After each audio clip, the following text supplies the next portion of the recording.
আমার প্রিয় ছাত্রছাত্রীরা, আজকে তোমাদের এই ভিডিওটিতে সেন্টেন্স নিয়ে আলোচনা করব। You have learned that a sentence is a group of words that makes complete sense. A sentence always has at least one finite verb. A sentence starts with a capital letter and ends with a full stop, a question mark or an exclamation mark. Subject and predicate. Subject. A sentence consists of two parts, the subject and the predicate. In a sentence, the subject may be the person or things that does the action or the one on whom the action is performed. For example, the swimmer dived into the pool.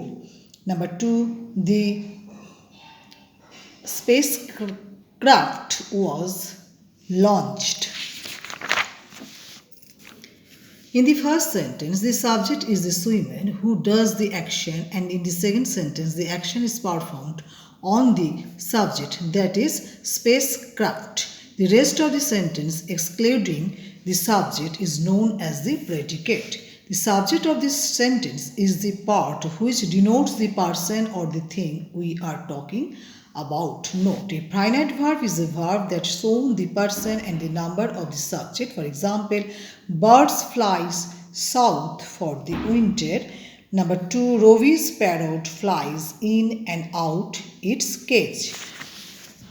To identify the subject of the sentence, we usually ask the question who or what before the verb. In the given example, we can identify the subject by asking Number 1, who dived into the pool? Number 2, what was launched? Predicate. The predicate is the part of the sentence which tells us about the subject. The predicate will always include the verb. The subject usually comes at the beginning of a sentence and is followed by the predicate. However, there are exceptions. Number 1, the lines of poetry, the subject might come after the predicate. Number 1, out of the sea came he.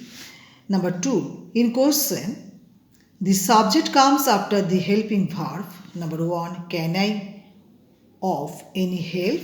Number 3, in imperative sentences, the subject is often implied or understand. Number 1, you go home as soon as you finish this work.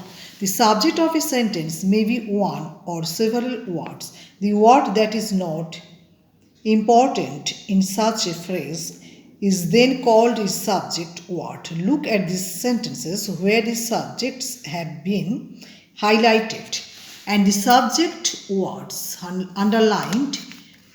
In each case, number 1, the weather was hot. Number 2, the hot weather caused the death of many birds. Number 3, the weather being sultry spoilt our picnic plans. In the second and third sentence above, the subject words have been qualified by an adjective hot and a group of words that acts as an adjective being sultry respectively.